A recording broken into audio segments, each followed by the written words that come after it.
future, you are the change. Let your brilliance shine. It's time to rearrange.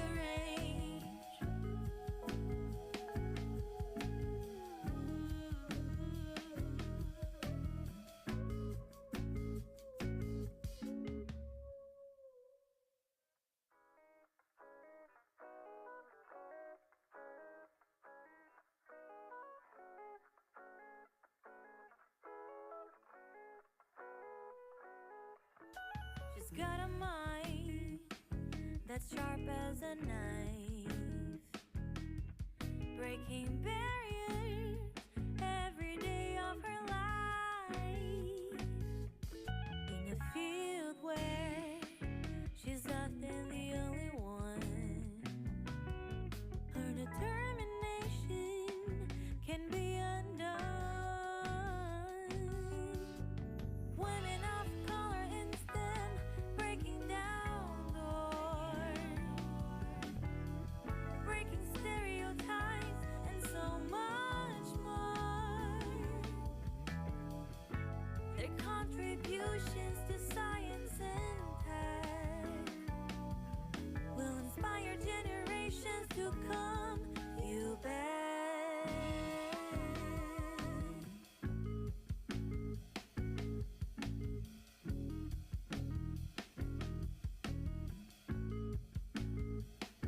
From coding to chemistry, they paved the way.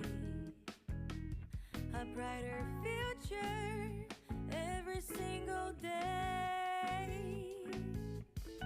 They're brilliant, they're strong, and endlessly bold. An inspiration for the young and the old. Women of color in STEM, breaking down doors, breaking stereotypes, and so much more. Their contributions to science and tech will inspire generations to come, you bet.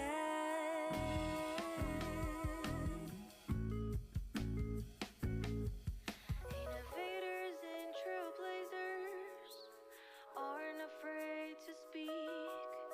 Their stories of success are the ones we need to seek.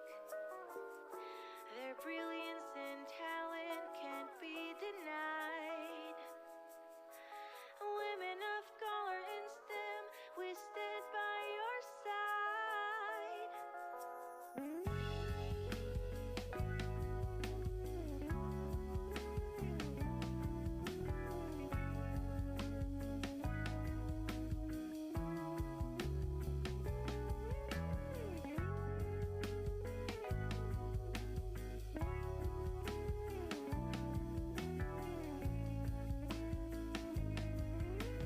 Women of color in STEM, breaking down doors, breaking stereotypes, and so much more. Their contributions to science and tech will inspire generations yet to come, you bet.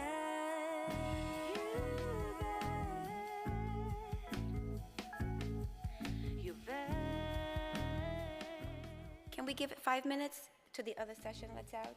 Okay. Women of color in STEM, keep reaching for the stars.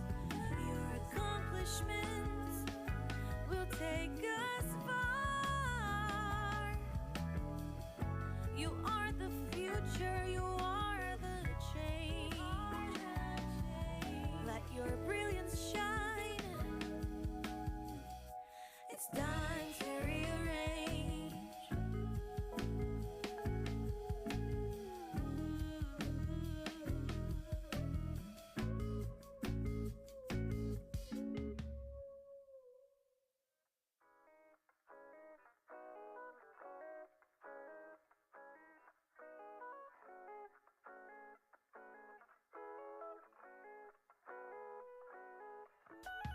got a mind that's sharp as a knife, breaking barriers every day of her life. In a field where she's often the only one, her determination can be undone. Women of color in STEM, breaking down doors, breaking stereotypes, and so much more. Their contributions to science and tech will inspire generations to come, you bet.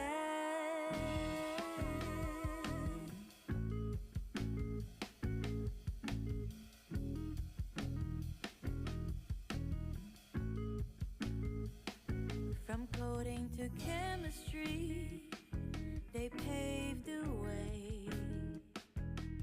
A brighter future every single day. They're brilliant, they're strong, and endlessly bold. An inspiration for the young and the old. Women of color in STEM, breaking down doors, breaking stereotypes, and so much more. Their contributions to science and tech will inspire generations to come, you bet.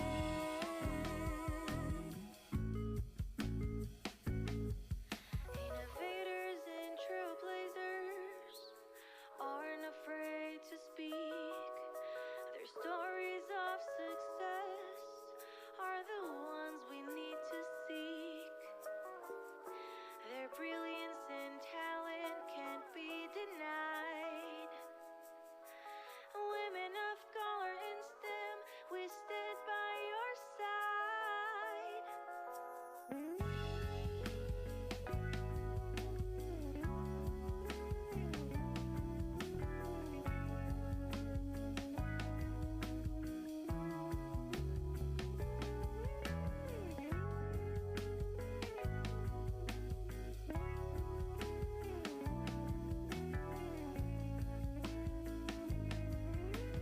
Women of color in STEM, breaking down doors, breaking stereotypes, and so much more. Their contributions to science and tech will inspire generations yet to come, you bet.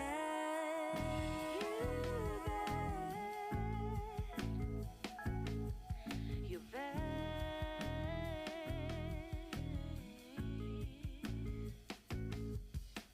Women of color in STEM, 10:05. keep reaching for the stars. 10:05.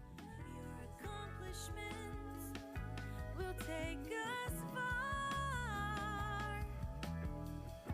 You are the future, you are the change. Let your brilliance shine. It's time to rearrange.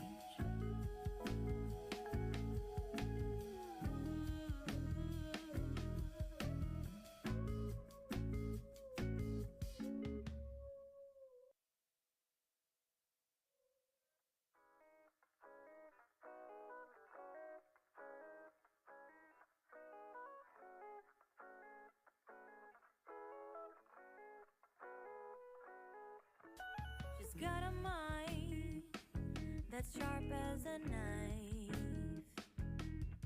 breaking barriers every day of her life.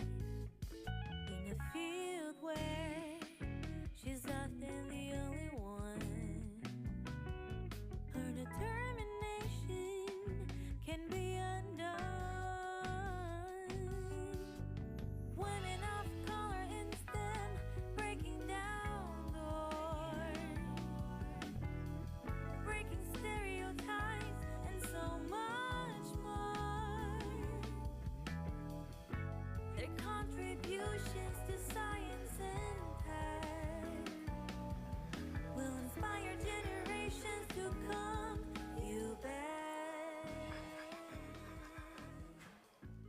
All right, let's get started this morning. Good morning, everyone. I hope you had a wonderful conference experience.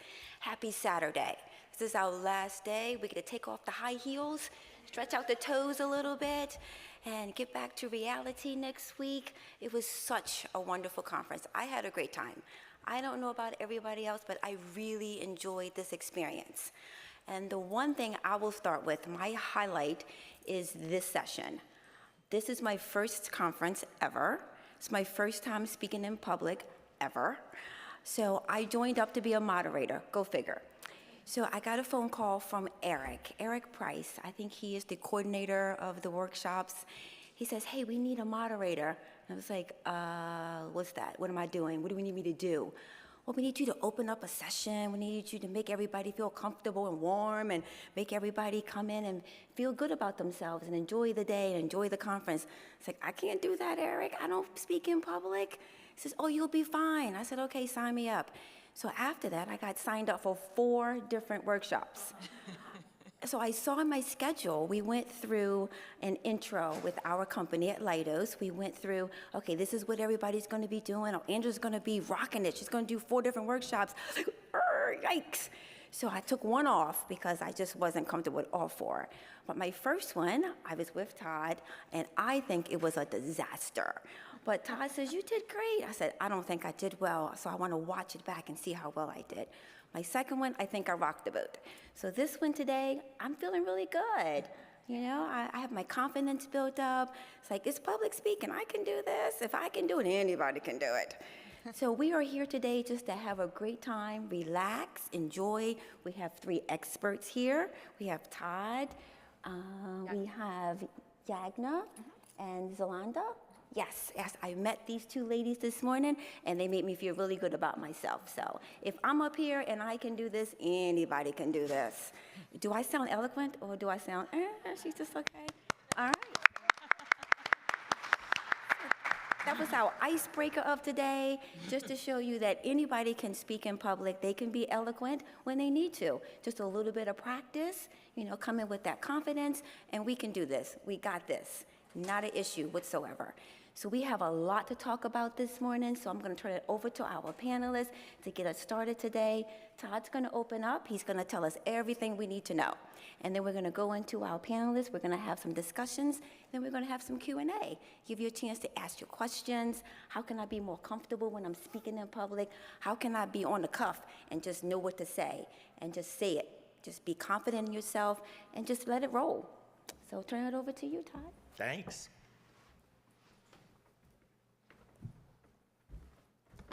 I have to stand when I talk. You have to stand? Okay. Yeah, I'm sorry. I can't. Apparently, I can't sit and talk. I don't do it at home either. My name is Todd Freck.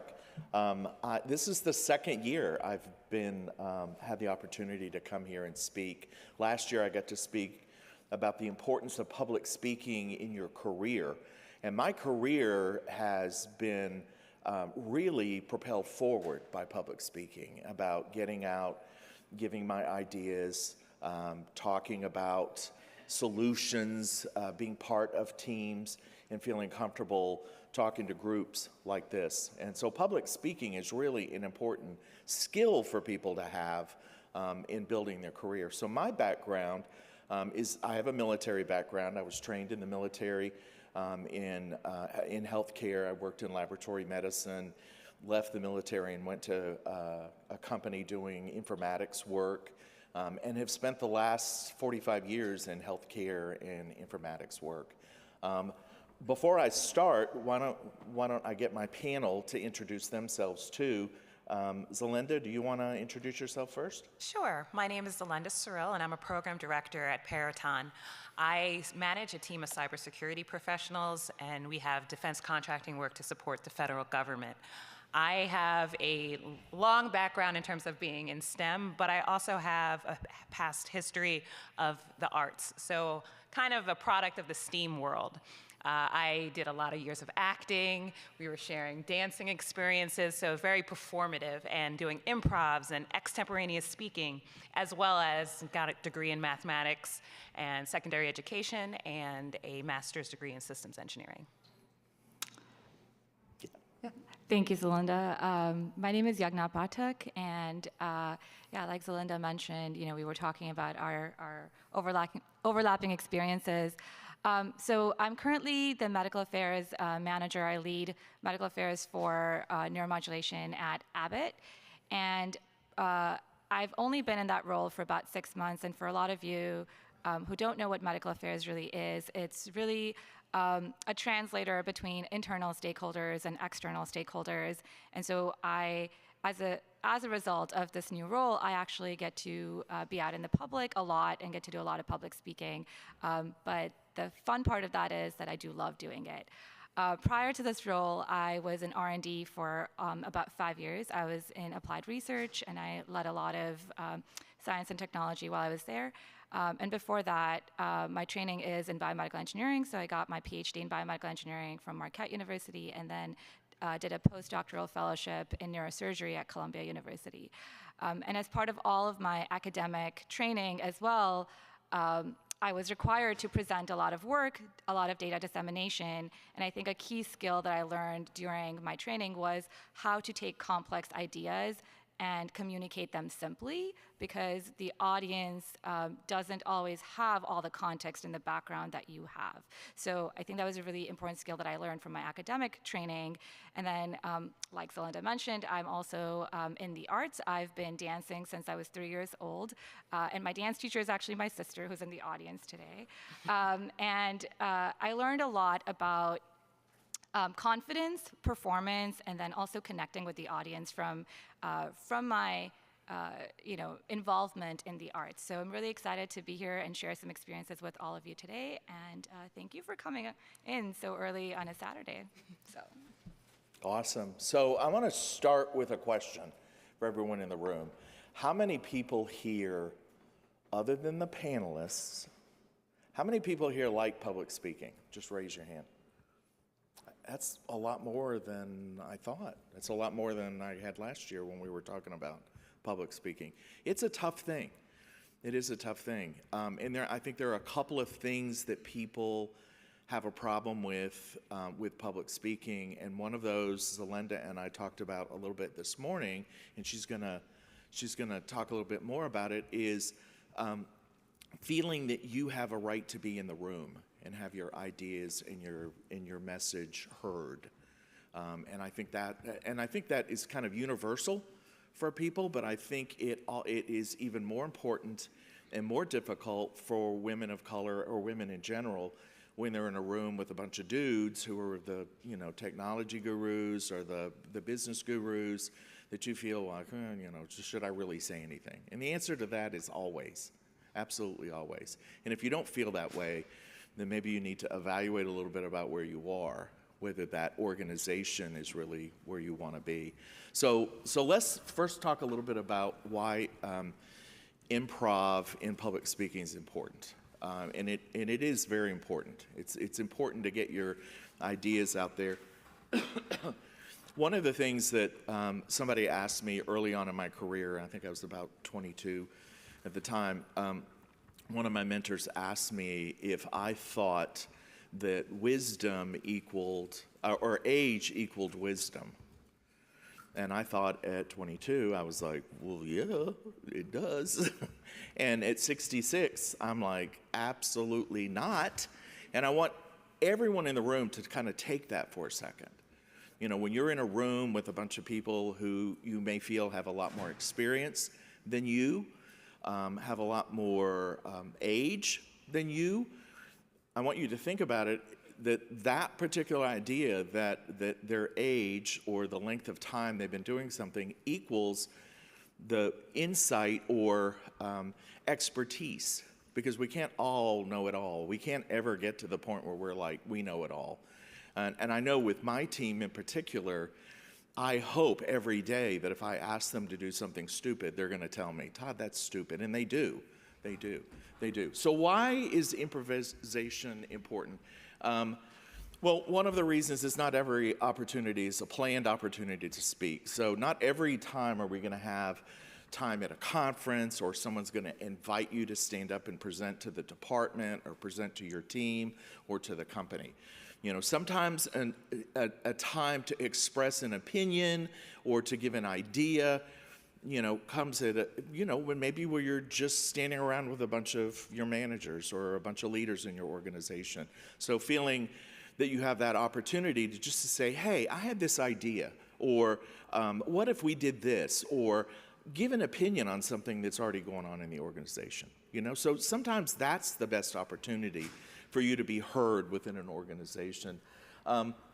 Speaking up always raises your profile in an organization. So I have a team of about 10 people that I work with. And there are people in my organization that are on my team that I know are really into what we're doing and really kind of understand it at a level maybe the rest of us don't. But out of the 10 people that, you know, 2 of them know that, they're the 2 that never say anything. You know, if I have a problem, I can go to them and ask, what do you think about this? And they'll tell me. But they, for whatever reason, I think part of it is maybe a little bit of shyness, but for whatever reason, they don't feel that they can come to me and say, hey, what if you did it this way? You know, so speaking up raises your profile. Now, I know my people and I know how smart they are, but if they would speak up a little bit more, it would raise their profile in our organization and they would have more opportunities to be seen as the expert in the room, right? Managers look for people who add to the conversation. That's one of the things that I really like. If we're debating a problem, if we are trying to figure out a solution to something, if we are trying to figure out a direction on a product, I love it when people bring ideas to the room. I really don't like it when people are in the room and they're kind of quiet.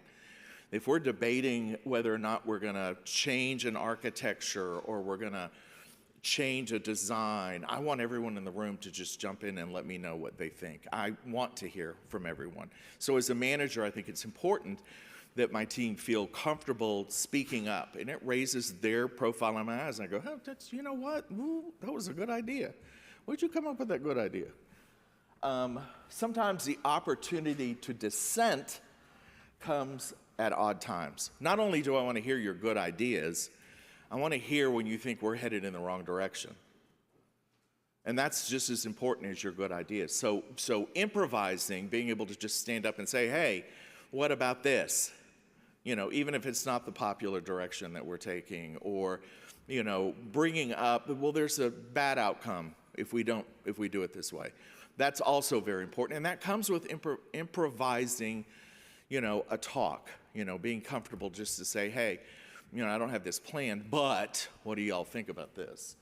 And sometimes the opportunity to add insight to what we're doing comes at odd times. So in my team, we have a weekly Monday morning get-together. So we're all remote, so we get on Teams and we all kind of chit-chat about what we did over the weekend. And then we talk about what's going on with the group and what we're working on and things like that. And you know, I know a couple of times people have come to me after the meeting and said, oh, I had this idea. Could I talk to you about the idea? Well, not necessary to come to me after the meeting. Bring it up in the meeting. Say, hey, can I have 5 minutes to talk about this? What do you think about this? Don't feel that you shouldn't be saying those things because you're the youngest or the newest on the team, or you're not one of the original people on the team, or you're a woman, or you know, your language is different, or whatever the case may be. You know, feel free to jump in. You know, it's important. Was this the slide thing? Are you done? Yeah. All right, techniques. So it's not always, improvising is not always, is improvisation. Come on, help me with this. Off the cuff. Off the cuff. Spontaneous. I can't say that word. It's not always as off the cuff as it appears. So some of the techniques that you may want to use is, you know, and I did this throughout my career. Some of the techniques are just to keep kind of like a running list in your head of, hey, here are kind of the things I'm thinking about right now. And when you see an opportunity to say something, bring it up. You know, just in your head, think about, if I had the opportunity to tell Todd why this is not a good idea, what are the 5 things I would tell him? And then when you have that opportunity, bring it up. It would look like you improvised it, and when you didn't, you actually kind of thought about it a little bit ahead of time. So have conversations in your head. Know how to delay an answer with a question. This is like a great technique, and I used to use it all the time. I teach part-time. I teach genetics and biology for pre-med students. And that field is changing so rapidly that a lot of times our text is out of date, and students will read something and they'll ask me a question, and I'll go, well, is not really a good thing to say. But I will often delay the answer by asking them, well, what do you think about that? Or where did you read it? Or something, so I can quickly go, have I read that yet? All right, and know the hot button issues within your organization. What are we working on? What are the problems that we're solving? What are the problems coming up that you see? So we have something in my organization called development debt. And that's when you put a product out and then you have to go back and fix it later. So you've used up resources to get the product out, and then you've got to go back and allocate resources to fix it at the same time that you're putting more product out. So you build this development debt, Well, one of the things I absolutely love about my team is that when we're doing something, someone's always going to go, well, what about the development debt? And I'm like, oh yeah, okay. They're paying attention, they're listening, and I like that about my team. So those are some of the techniques, some of the ideas, and I just wanted to kind of give a framework for what we're talking about this morning. And so now we're going to open it up to the panel and questions from the audience. And I want to start with my friend Zelenda, and I want her to talk a little bit about, she's going to improvise this. Watch this. Good. Todd, you want to sit? Yeah. You want to sit? Yeah. And she's gonna kick us all off, and I want you to talk a little bit about what we were talking about earlier, about feeling that you should be in the room and that you should be at the table. Thank you, Todd, and thank you for the presentation. So it really, to me, starts with knowing who you are, knowing your worth, knowing that you have something to say. You're here for a reason in whatever team that you're a part of, and if you don't necessarily have that confidence, fake it until you make it. Like, I don't know if you're sitting there and you're about to give a presentation and your armpits are sweating and all these other things. When you come up and you just look amazing and you're just talking. Angela, thinking that she bombed her first moderation, she probably still looked amazing, although she had all those physiological things happening on the inside. And when we think about how we can communicate eloquently and communicating with confidence, a thing that I see several times with women and people of color is the downplaying. I had an employee who was working for me for many years. She was a cyber analyst. She trained my new people in cyber analysis. She knew how to use all the tools. She knew how to analyze the data and write great analytic reports. Her background, though, was a Russian analyst, and she started her career looking at the social political nature of Russia. So she didn't think she was cyber.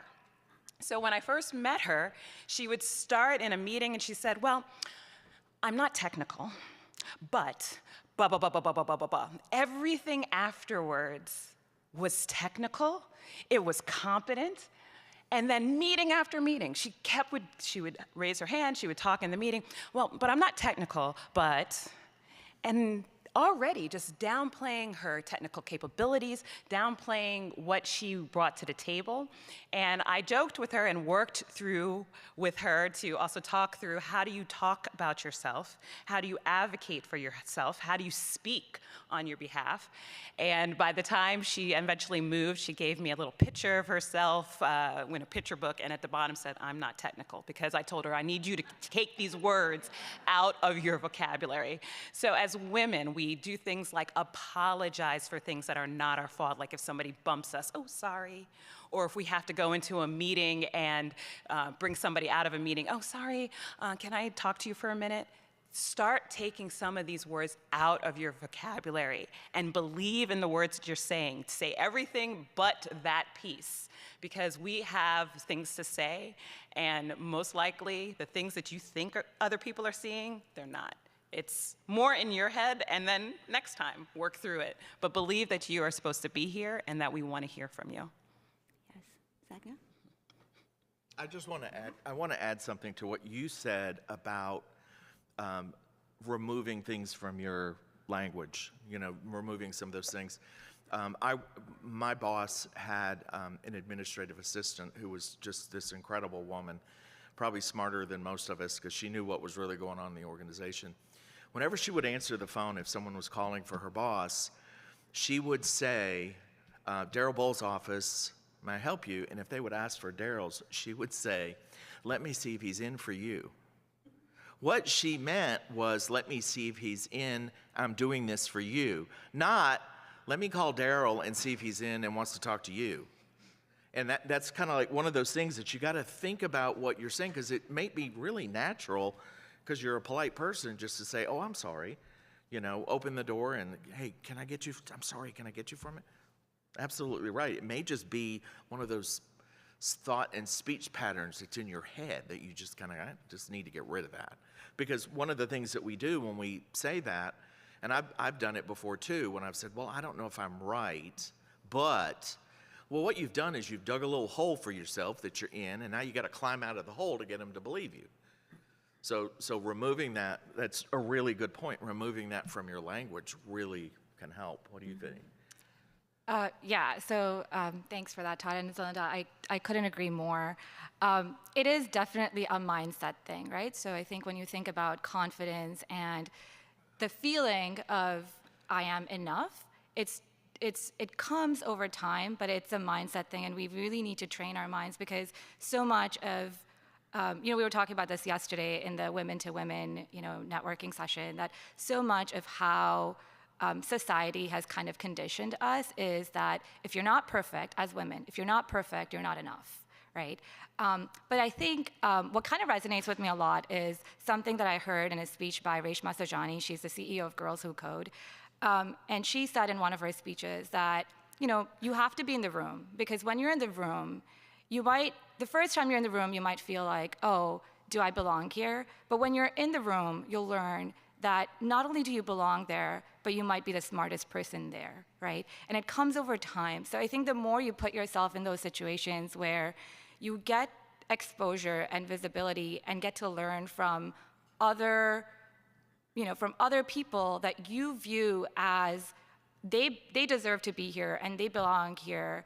And when you're in that same room as them and can justify that, I am also as smart, if not smarter than them, then I think it's going to help you shift your mindset, build that confidence.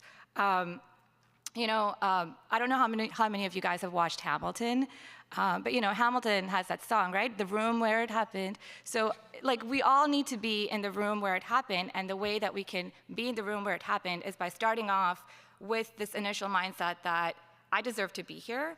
And once I'm in that room, I'll learn that not only do I deserve to be here, but I deserve to lead the conversation and steer the conversation because my voice matters. So I totally agree with what Todd and Zelinda have been saying about confidence and mindset, and that kind of being the first step towards, even improvising and speaking more spontaneously and feeling comfortable expressing your opinions. Well, let me ask this question, because, I make a lot of mistakes. I'll be the first to admit it. How do you feel, or how do you change your mindset when you maybe bring up something that is maybe not right, or maybe you didn't quite understand? How do you guys deal with that? Oh, that wasn't right. How do you deal with that? Because I think that's a lot of people are like, oh God, what if I say something dumb? Well, hello, I do it all the time. So how do you deal with that in your personal life, or in your professional life, when you say something and maybe you were a little bit to the right or the left of what everyone was talking about? Well, I guess I'll go first. I don't what's the right way to say it?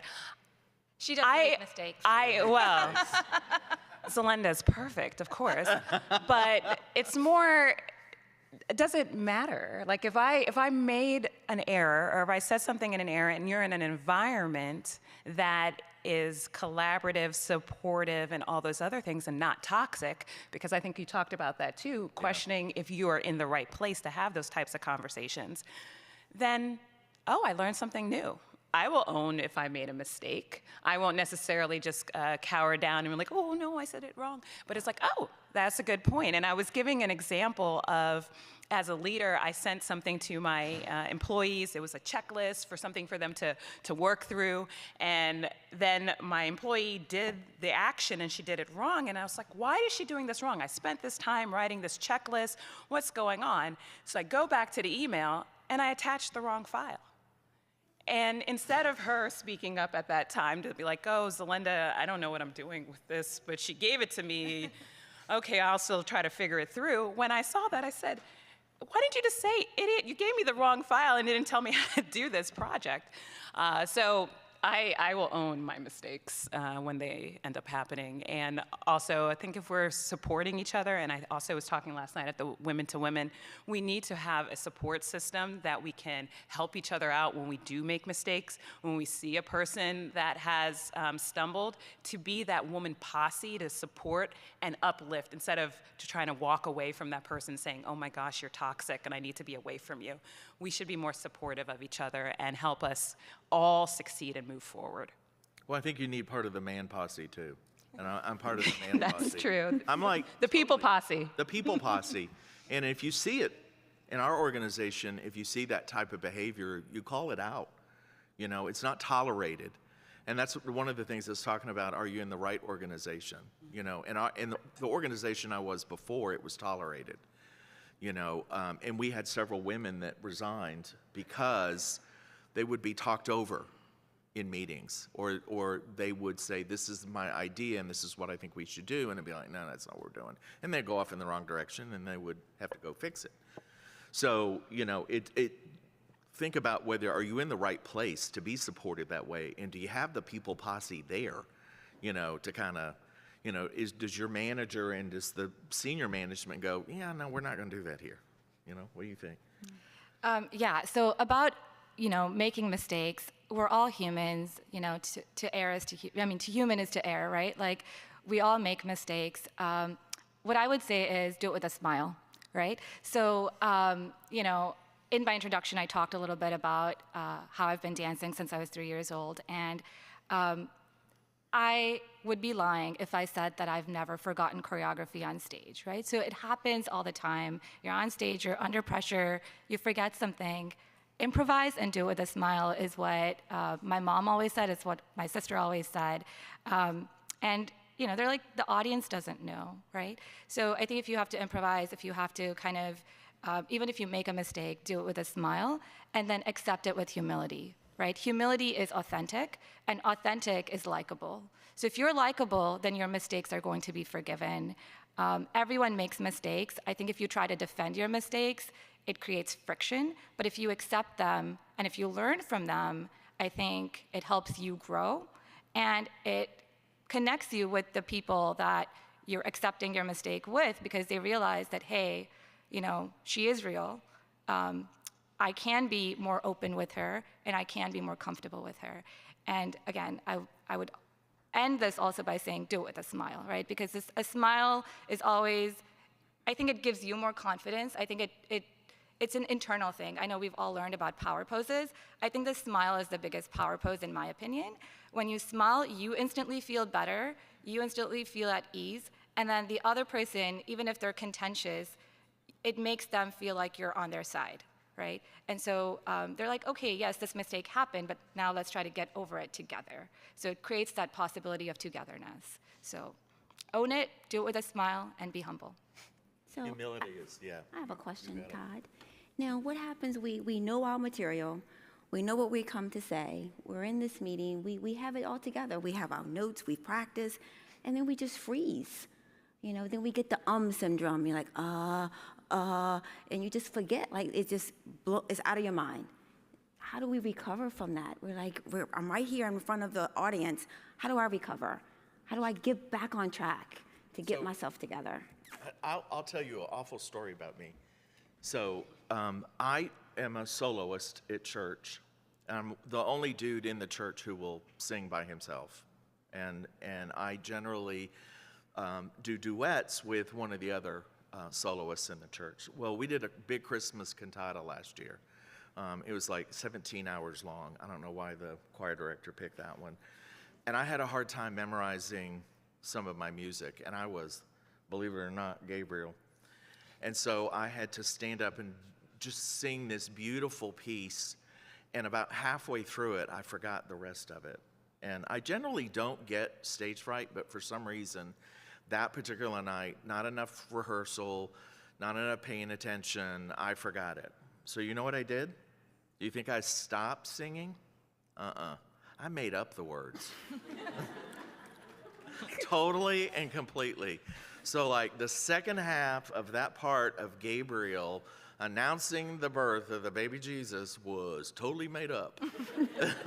The only one in the room who knew it was the choir director, who was sitting at the organ staring at me going, what in the world is that man doing? And I got through it. And I got back on track when I remembered the words, but it was quite a bit through that, and then finished. So when it was all over, everyone was saying, my God, that was beautiful. Thank you for that. And Myra came up to me and went, what in the world were you doing? And I said, I forgot the words. And we had a big laugh about it. We thought it was funny. So this year, when we started rehearsing the cantata, which we started last week, she said, do I need to give you the music, or are you just going to make it up this year? So humility goes a long way towards, but also not letting yourself panic, right? So if you get up and you forget the words, don't panic. I know that's hard to do, but sometimes you just stop and take a breath and take a different direction. And I know the performers in our panel have forgotten the words and have forgotten, absolutely. Well, I think it goes back to exactly what you're saying, breathe, and also we're human, right? It's not that you have to know everything all the time and be perfect. You can stop, pause, regroup, and once again, if we're in those supportive environments, we will understand that people need time to think. People could have a moment that it just blows away. And also, when you're improvising and you had your notes, you were the only one who knew what you were planning on saying. So if something else then comes to mind and you go on a different path, Which I did this morning. no one else would know but you. Or if a choir director actually knew a script or something that you were going to be doing. So breathe and work to get out of your head, because it's going to be probably more internally what's going on versus the person outside looking at. They were just thinking, okay, she's just waiting for another 2 minutes for more people to come into the room. That's why she's quiet. Anything? Any thoughts? No, I was just going to say, so like I said, right, in my last answer too, that I've definitely forgotten choreography on stage, right? And the key is to not panic. I think it's a mindset thing. Improvising is not, some people think, they're so good on stage, they must naturally be a good public speaker. It's a skill, it's a muscle, you can exercise it and you can get better over time, right? And the more you do it, the less nervous you'll be. And so even if there is a question that stumps you, instead of going into the fright mode, right, you're gonna try to take a minute. It's okay, the pause may feel a lot longer to you than it does to the audience. Regroup, gather your thoughts. If you don't know the answer, let them know. Be like, that's a really good question. I need a minute to think about it.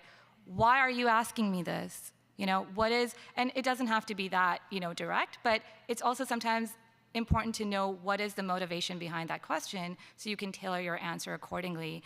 And when you aren't entirely sure how to answer a question, and that might be the reason that you're freezing, take a moment, try try to get more information, contextualize it, and that also buys you time, right? So collect your thoughts, don't panic. I think my panelists have kind of covered a lot of the techniques. Yes. Any questions from the audience? Yes. Going to use the mic so we can hear you? Yeah. Thank you. That way the at-home audience can hear your question. It's not a question. I just want to add something like that too. My name is Rumi, and I'm from Raytheon Technology.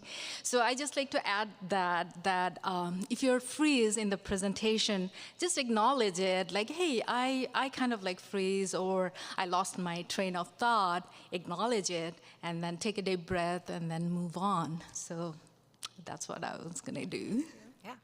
Unless you're singing a cantata, then just Yeah, exactly. that works too. But that's a good point. And it goes back to humility too. If you're in a room of people and you kind of go, oh, I've done this in meetings where I've been talking about something and I get distracted and then I lose my chain of thought and I go, you know what? I don't remember what I was talking about. Let's move on to, that's really good point. Thank you. Thank you. Any questions from the audience? Or additions, if you've got experience, Yeah. you want to tell us your experience. Yeah, absolutely. Good morning. Okay, so I am originally from Philadelphia, so I have a Philadelphia accent. So oftentimes I have to code switch to kind of make my speech more palatable and people to understand me. That happens. I lived in 5 different states. It is what it is. However, sometimes I get fatigue and then my accent then comes out and then I have to repeat myself multiple times. How do you work on your speech fatigue or, doing that? Like, you get tired and then you have to think about it extra and then you pause and people just think that you don't have anything extra to say and it's just like, no, I just have to overthink what I have to say so y'all understand me. I don't have to repeat myself multiple times. So do you have any advice on that? I can take this one. So I grew up in multiple countries. I moved to the United States when I was 11 years old, and when I moved here, I was very fluent in English, but I did have an accent. So I grew up in Dubai, UAE. It was very small. No one really knew where it was back then, and now everyone, I think, knows. But I code switched a lot to assimilate, right? And I think it helped, making friends at that young of an age is actually very hard. And so I think that's why I code switched a lot, because I wanted them to think that I belonged. Mm-hmm. And then I learned that the more authentic I was, the less I would have to overthink, mm-hmm. and the more naturally the conversation would flow.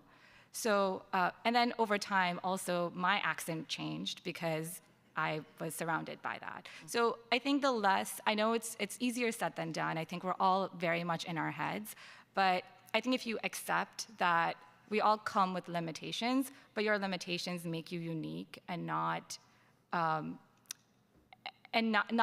do not consider them a barrier, right? Consider them like enhancements, right?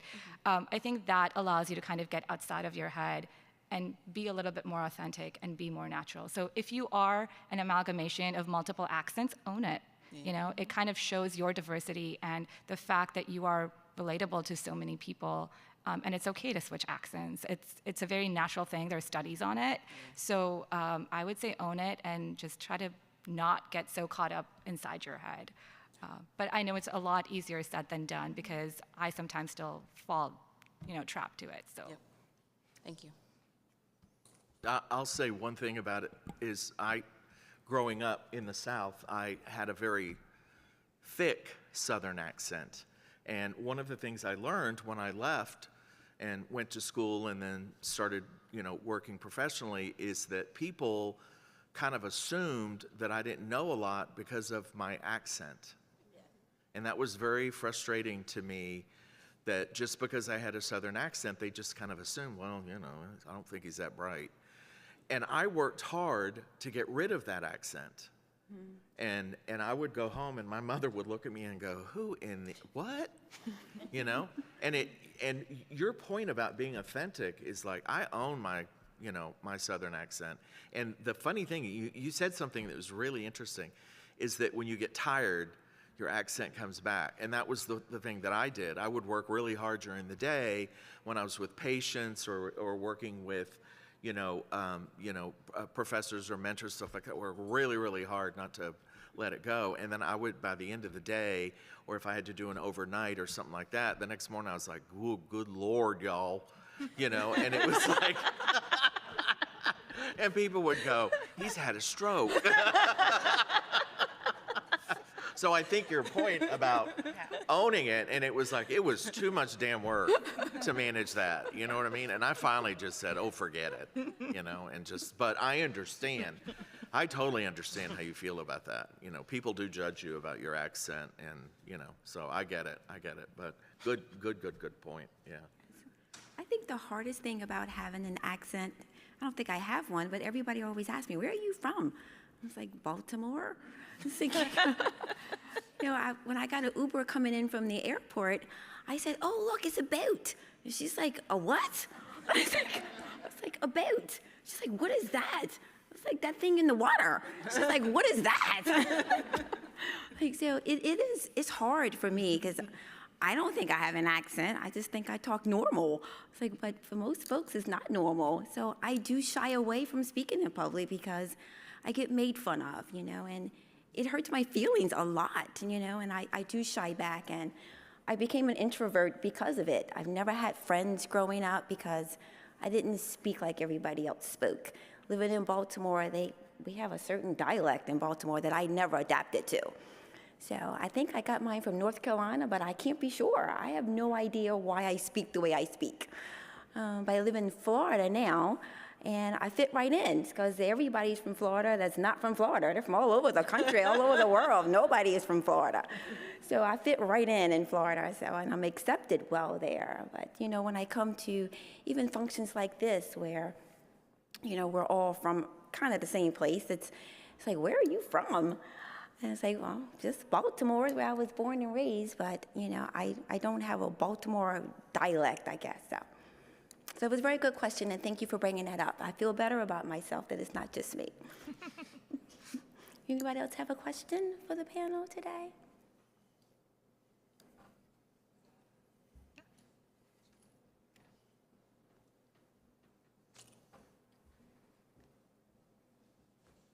Hi, I'm Nicole Scott from Actilent. I'm a supervisor over a group that I never actually did the work for, so I'm not the technical expert. I've learned a little along the way. I'm sure there's more that I could learn. But do you have tips to help when I'm engaging in, the technical aspect of the work with my employees or with my client? Even though I'm not the technical expert, and you said remove that from your vocabulary, but I don't want to be arrogant. I don't want to, cross that line from confidence to arrogance. So I don't know if you have tips for that. That's a good question. I will say that for me, for women, or people, I'm going to open my aperture as well. For people, the notion that there's this thing between confidence and arrogance, we put a lot of extra pressure on ourselves of how we speak and what we're saying, and I would also work through that kind of thought process, but I will give you my example. I did say I'm manager of cybersecurity professionals. I went to school for mathematics and systems engineering. I knew how to build things when I was working for Lockheed Martin, like we built systems.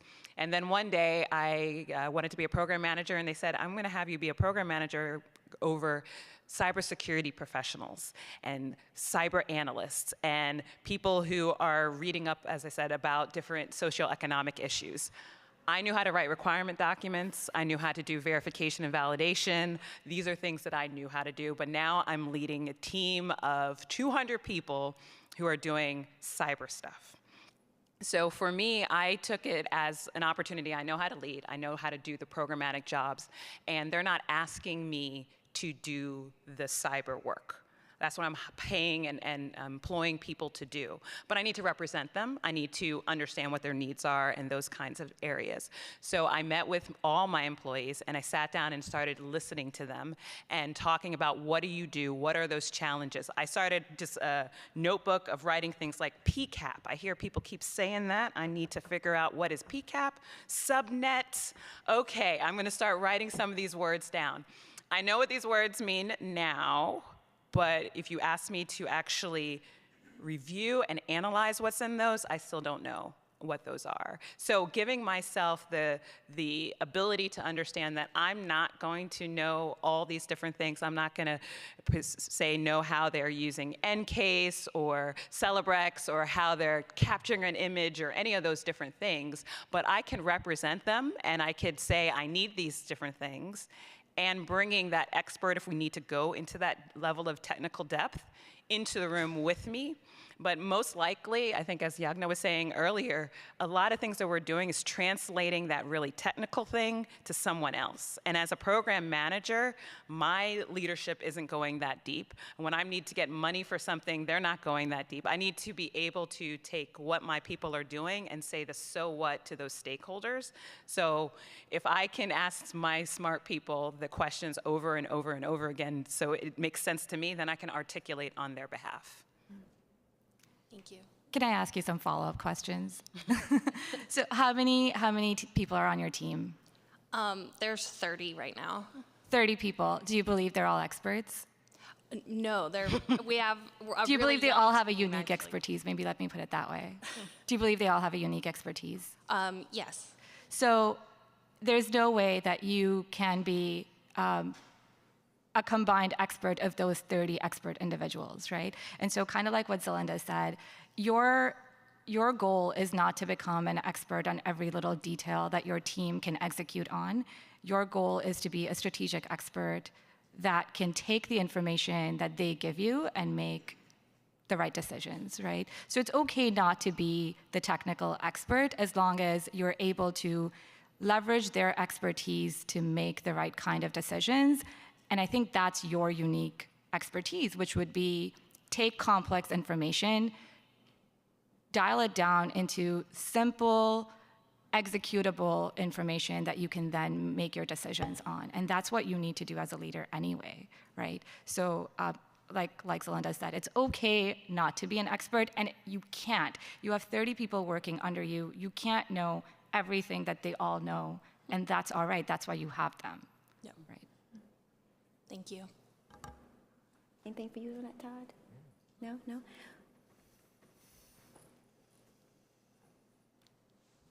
Hello, I'm Megan Norman with the Boeing Company. Thank you for your perspective today.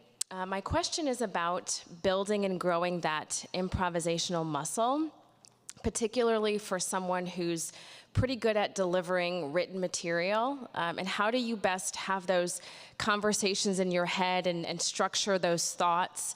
I'm definitely someone who loves to be prepared, loves to write things down before I deliver them. I considered writing my question down and bringing it up, but I'm trying to build the muscle. But would love any tips for how you best do that. And I know, I can't remember which one of you said this, but you pause and you think things through, but usually responses are wanted immediately. So how do you approach that? We're looking at Zelinda. All of us just looked at. So as I said, I was a kid, I did improv, and the biggest thing in improv is kind of the yes and, right? So somebody sets something up, you accept it, and you then work off of it. So as more simpler techniques to kind of go through. There's a lot of different areas that you can join, like Toastmasters and those things, to exercise these techniques that you have. And it usually is a safe space, a place that you can try something out, make different arguments. You could also work with mentors or friends and have them just spit fire questions and see how it goes. And I think creating those kind of safe spaces that you can work on, how do I think through this in a way that I can quickly, whatever that definition of quick, and it's probably, as we were saying, much faster you think you need to respond than the person asking you the questions. Anytime I do interviews with people for like panels, I accept the fact that I'm throwing a question that they didn't know that I was going to ask them, and they need time to think. They could write down the question, they can ask the question back, they can ask me to repeat it. Those things, because I know that not everyone is going to be like that. But practice with friends, practice with mentors, practice with leaders of how can I start just working through that muscle memory and try to work through how do I start these conversations? Where do I think I want to go? I would also say that pending your personality type, I know that several of people really need to feel very comfortable with what they're going to say before they're going to say it. And if that's the case, then making sure that you're doing that homework for whatever kind of meeting you're going to be going into, so you know in your heart that I understand this forward and backwards. I'm more of the type of person I can know a little bit and we can work off of that. But I also respect the person that needs to have that fully in depth to be able to think and speak confidently and with authority. I think one of the, go ahead. Oh, no. Oh, I think what you just did was a good step forward, which is, I thought about writing my question down and then coming up and asking, and you didn't, which I think is great.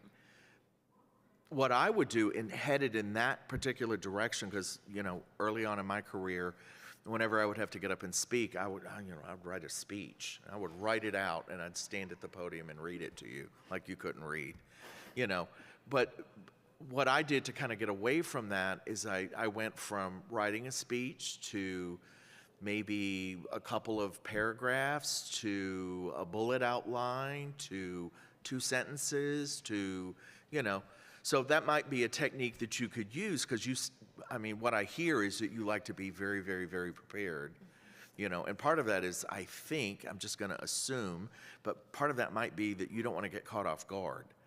You want to make sure that if you're standing up talking that you don't say something incorrect or somebody doesn't ask you a question that you're not sure of the answer from, about. So,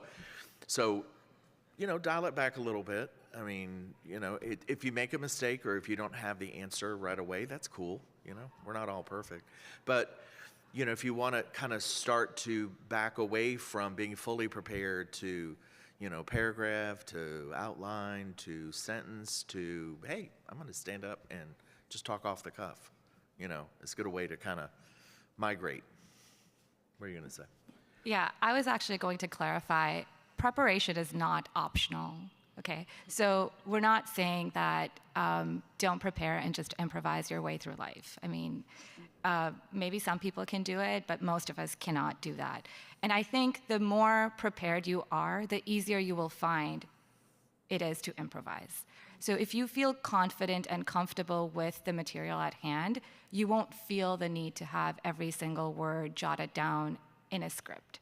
And I think that's the muscle that that's the muscle that we're speaking about when we say exercise it, right? Which is be confident and comfortable with the topic at hand. And if you have that, if you internalize that, and if you truly understand the content that you're speaking about, even if you're caught off guard, you will be able to answer to that.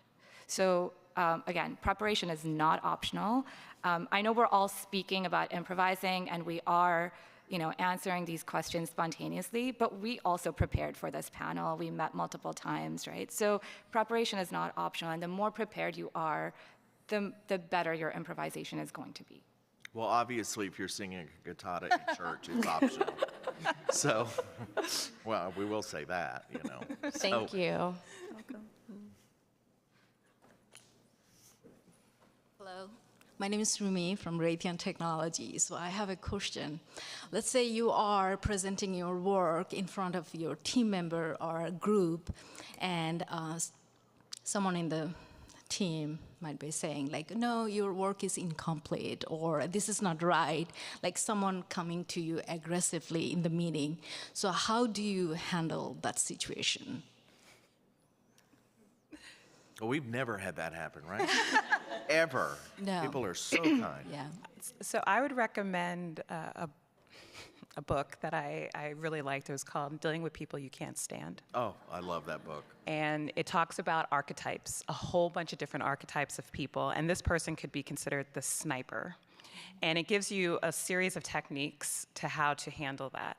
I had a 5-minute presentation one day that I was giving on agile development stuff, and the senior government person in the room, who I pre-briefed beforehand, was on me from the first chart, asking me questions like, you're using the word a instead of the. Do you know that implies something different? So 45 minutes later, I get off the stage from a 5-minute presentation. I tried a lot of those techniques. That person clearly wanted to make a statement on my behalf. But I would also say that there are a lot of different ways to like manage that person and manage where you're trying to go in the story. And also sometimes you can listen. I mean, not sometimes. You should listen because there might be valuable things that you did omit, and understanding and going back to the humility and those things, understanding that maybe I'll take an action, look into this, pivot it off if you still need to continue going down the path that you're going. But I think that book, I like it so much because I've seen all the different archetypes in my career. I'll recommend another book, actually, and I'm going to take that one down to Zelinda. But another book that has helped me a lot, and I think it kind of goes to the core of communication, is Leading with Questions. So, I've done a few workshops on communication, and one of the first things that they talk about is, okay, you're communicating, so you're presenting your ideas. Are your ideas being received the way that you are presenting them? And the only way that your ideas can be received the way that you're presenting them is if you are able to communicate them on the same wavelength as the recipient. So I think in a situation where someone is trying to be contentious with you, I think the easiest way to diffuse a situation that has so much friction is to follow up with a question. Because when you ask a question, it automatically says, hey, I want to learn more from you, and I want to learn more about your motivation. And once you understand their motivation, it also puts them on the spot to kind of defend their position, right? So it's one thing to say you're wrong. It's another thing to say you're wrong because A, B, and C, right? So if they're really, if they're coming from a place of knowledge and not just from a place of dissent, they will be able to give you more context on why they're disagreeing with you. And that context can help you either change your position if they are in fact right, or defend your position to help them understand it better. If they're not coming from a place of knowledge, then I think it puts them at the spot to kind of defend their opinion, and you still come out as the bigger person because you're like, okay, I accept that I am not perfect, but why don't you tell me where I may have made a mistake, and we can try to work through it together. Especially if this is something on your team, right? Then you can be like, we're all on the same side. We all want this to work together, and it's okay if one person doesn't know everything, but together we can make this better. Good technique. That was great. Thank you. Good What is the name of the book? Leading with Questions. All right. Yes, yes. And dealing with difficult people, if you do a lot of public speaking, or if you're just interested in dealing with people in day-to-day situations, dealing with difficult people, I've read it a couple of times, and I see myself in it too, actually. I can be difficult at times. But, I've had to present my work before with people who I was competing with for projects, or I was competing with for money. And you get in the room and they would like to take you down. And one of the things I like to say is like, oh, I'm interested in what you have to say. Let's meet afterwards. And then just barrel right ahead with what I'm talking about, and just say, hey, I don't have time for this right now. I'm fixing to get some money. Thank you. And don't assume that you could be wrong. Just, get that money. Thank you. Hi, I'm Rachel. I'm also from the Boeing Company. Thank you so much for your time and expertise. I've noticed several times over the last couple of years that I am lacking a certain word when I'm speaking. And I don't know if it's the post-COVID fog or if it's just the fact that in a hybrid work environment, I'm not in a professional speaking environment as often. But I was just wondering if you have any tips for when you feel like you're lacking the right vocabulary. I would say it's kind of like the fact that we couldn't say improvising or improv. Perfect. And we just said off the cuff. I was a math major, so writing and the language was something that was a little harder for me. For me, my biggest thing is I try to then simplify, figure out what are some of the other, can't even remember the word, for thesaurus, and they're like, what's the word in the thesaurus, and there's a similar words. Synonyms? See, there we go. But usually for me, I'll just try to figure out another word. I don't necessarily think that I need to be writing or speaking at a PhD level, or that I am going to be authentic to Zelenda, and Zelenda was the math kid, not the English kid. Yeah, I would say that I agree, right? I think authenticity trumps everything. So if you are unable to find the word, describe your thought process and just say, this is my thought process, and I'm unable to articulate with a word, but I'm articulating with my thought process, which is maybe more context, right? And that's okay.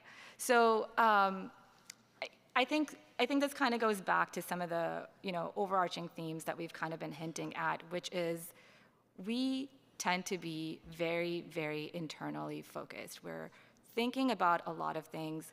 We're overthinking about a lot of things. They are not nearly as big to other people as we make them out to be. And I think if we recognize that, it puts us instantly at ease, because finding the right word may be so important to you, but getting the message across and understanding what you're saying is more important to your audience. So as long as you're able to convey your message, it doesn't matter what word you used, right? I'll kind of go back to dance. One of the things that we have in dance, which, in Indian classical dance, you start off by learning movements, but you only graduate when you learn expressions. And expressions are like your facial expressions, and they're incredibly intricate and incredibly difficult, and I'll accept I still don't think I am the master of expressions, but they're called grace notes, and they're the ones that make a dance beautiful. So sometimes you can be very unfinessed in your movement, though you should be very finessed in your movement. I say this because my sister's in the audience. You should be very finessed in your movement and have your technique, but what makes a dance beautiful is the expression. And I think if we can just internalize that it's not the words that we use or the accent that we speak in, but really the message that we're trying to put forth and trying to push forward, that matters more. And the fact that your message is important and that's the thing that you need to be comfortable with, that matters more than anything else. And I would add a little bit more mechanical thought to that, because I used to do a lot of presentations and kind of trying to control my travel a little bit more than I should. I would do dumb things like fly in the morning of a presentation and not be rested. And I always felt that when I was tired and I was going to stand up and give a speech, that I would do that. I would forget words, or I would forget whole concepts. I would forget the words to cantatas. But it was just, when you're getting prepared, if it's a big presentation, just make sure you're rested. Just things that you kind of go, yeah, that's right. Make sure you're rested, And then before your presentation, like I did one of the first presentations I did in my career, one of my professional presentations, was at a conference, and it was. I didn't look at the audience before the presentation. I was in a little speaker room that was off to the side, and then I walked into the speaker room 10 minutes before I got on stage, and then all of a sudden, the person before me finished, and I heard this thunderous applause. And I thought, how in the hell many people out there? You know, and I didn't know. And then when I got out there, there was the lights, and there was like, it was like 800 million people. Most of the planet was out there in the audience, and I was in a panic, you know, and I kind of stumbled through that presentation, you know, and I think if I had just, you know, had a minute once I realized, you know, how many people were there, to take a couple of deep breaths and go, okay, you know, look at the people in the front row, don't look at the people out in the audience, you know, techniques like that. But, you know, being rested before you give a big presentation, you know, being prepared to like know who you're talking to, things like that, drink lots of water, you know, stuff like that, just so that you're physically and mentally prepared for what you're doing. Because I forget stuff when I'm stressed. You know, I forgot my grandson at school the other day because I had a problem. He called and goes, "Papa, where are you?" I was like, "At home?" So when I get stressed, I do forget things like that. I'm actually a good grandfather, I promise. I don't forget him often. And I'll just add one more thing to that. As a team lead, when I work with my team, I make sure I go around the room and get everybody's input. So if somebody's really quiet and not giving input, I'll just say, you know, "Hey, Carlos, what are you thinking? You know, what are your thoughts to that?" And, you know, Carlos may spend so much time trying to figure out the right fancy word to say and make it sound so technical, and I know what I'm talking about. I have no clue what he's talking about. You know, by the time he articulates, you know, his thoughts, I'll have to ask him 5 more times, "What were you trying to say? I have no idea what you were saying. Can you just dummy it down?" You know, so I suggested to him, stop spending so much time trying to make it sound eloquent and fancy and technical and confident, and just tell me what you're thinking so that I can understand it and I can put it into motion. So, any other questions? I think we're running, we got 5 more minutes? I think we have, I can't see that far. 2 minutes. Okay. 5. We have 5 minutes, yes. Good morning. I'm Sarah Rice from Northrop Grumman. I was wondering, sometimes I have to give technical presentations and the material can be a little bland. Do you have recommendations on how to keep the audience engaged in those scenarios? Start with the problem statement. Make it very clear on slide 1. Why should your audience care about what you're about to tell them? And then end with a question, right? Like, what is the decision that they're trying to make at the end of your presentation? So I think if you give them context and if you give them an action item, they're more likely to be engaged versus just kind of passively listen. And sometimes not everything is going to be kind of riveting presentations. I mean, sometimes we have to talk about architectures and OV1s and dig into this interface or whatever else.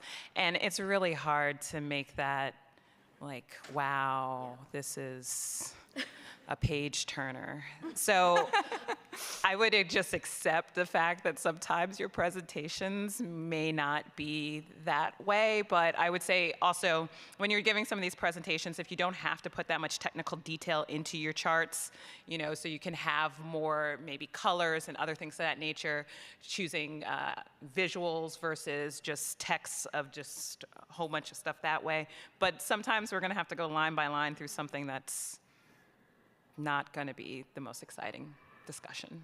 Or it will be if you really like that topic, then you're like jazzed. Okay. And this is what you wanted to talk about all day. Can I add a book recommendation to what Zelinda was saying? Because I think what she said about data and visualization is so important, especially as technical people here. There's a book called Storytelling with Data, and there are YouTube videos on this too. I highly, highly recommend it. I think it makes anything that is very technical. And I find some of those topics very riveting, actually, Zelinda, but for those who might not, right, I think visuals definitely help simplify and convey ideas better. So I think that's a very good way to kind of keep the audience grounded to what your main point is. I like to start off with a question and then add questions in, you know, and I may say, okay, on the next slide, we're going to talk about, you know, blah, blah. All right, before we do, how many people think the answer is going to be A, you know, and do so. And that, it works really well on Teams because you can vote on Teams. We live our lives on Teams at my company.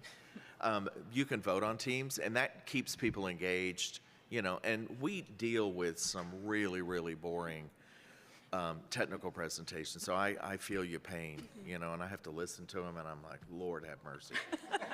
Y'all people don't have anything else to do. 2 minutes. So, you know, engage with the client, and with the people you're presenting to. Ask them questions.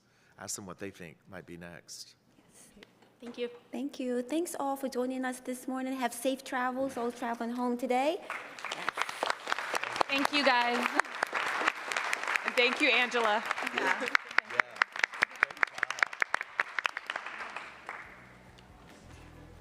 Breaking stereotypes and so much more. Their contributions to science and tech will inspire generations to come.